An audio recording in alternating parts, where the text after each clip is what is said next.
Hey Void, I took a couple days off, been slacking, falling behind, but Vivi Rizzo, back to speak to the Void again. And this movie I actually watched a couple days ago, but I'm lazy. I get distracted. I procrastinate. It happens. So, Ben, that's no real fault of the movie. It's a movie I enjoy. Scary stories to tell in the dark. Now, alright. Uh, Overall, I do enjoy this one.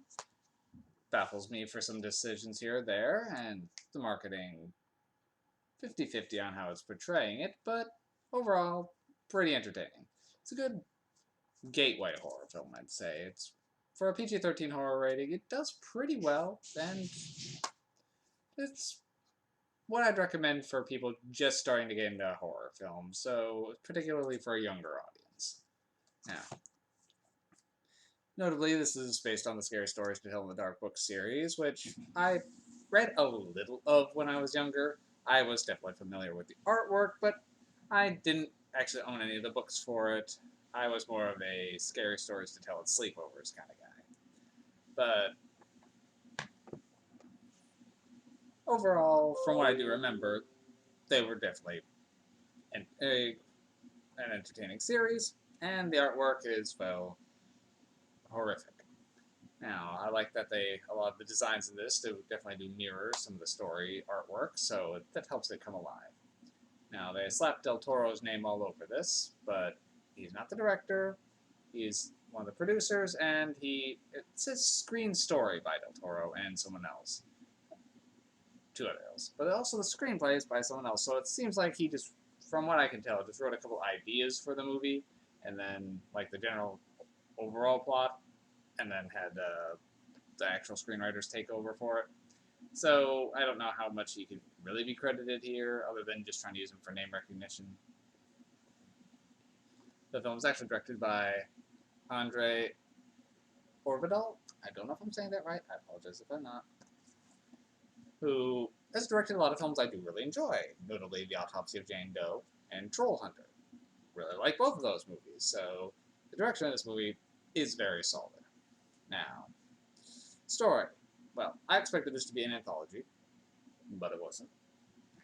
I will say this isn't the first time I've seen this movie, so that was my first impression when I saw it about a year or so ago. Well, actually, would have been probably the summer before I started doing these reviews. I digress. Anyway, um, where was I? Train of thought. Okay, so plot. Now, this one's set in the 60s. For some reason, it does give one character a backstory as he's trying to avoid the draft, but for the most part, I don't really know why this is particularly set in the 60s. They don't really do a lot with that. I mean, it looks like it could be, but it's just a small nitpick. Now, a bunch of friends are just doing their Halloween thing and strike back at their bullies, and while evading them, meet a drifter who's just come into town, and they'll decide to go visit the local scary house because, hey, it's Halloween, like you do. Now, the local ghost story is that a woman who died here would tell scary stories, and people who listened would go missing until she finally died herself. But now, apparently, if you go there you can and ask her to tell you a story, you'll still hear it. Well, they go there, they find her book, and after that, every night a new story starts to be written, spelling doom for one of the people involved.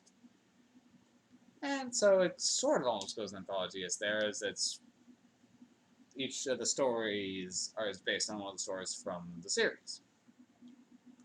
And some of them are a little silly, but the series is.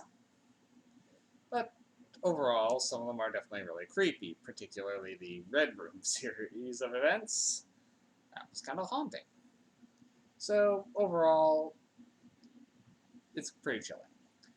And it pretty much goes from there as they keep trying to figure out how to gets Sarah Bellows, the ghost in question, to stop telling her stories. As one of the characters themselves starts to begin to connect, resonate, and even fall into Sarah's own story. Um, it kind of set up for a sequel, and I actually would enjoy that. I think I would like to continue following it up. The cast is pretty well good overall. I'd say Zoe Margaret Coletti as the lead Stella is definitely doing a lot to carry this movie. Her and chemistry with Michael Garza is very good.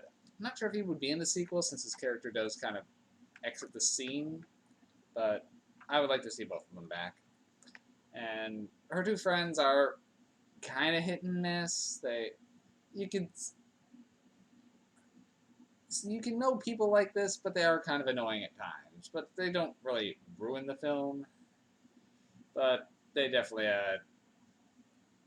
sometimes when they get their shtick going, you just want them to okay, enough, we get it, calm down.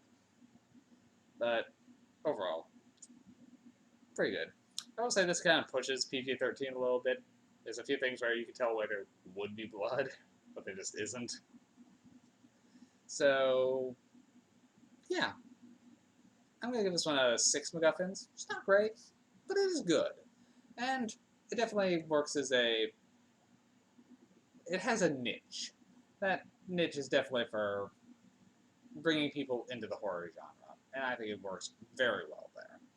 Now, if you want just kind of a good Halloween movie, this can fill the bill. It's kind of a light-hearted horror film.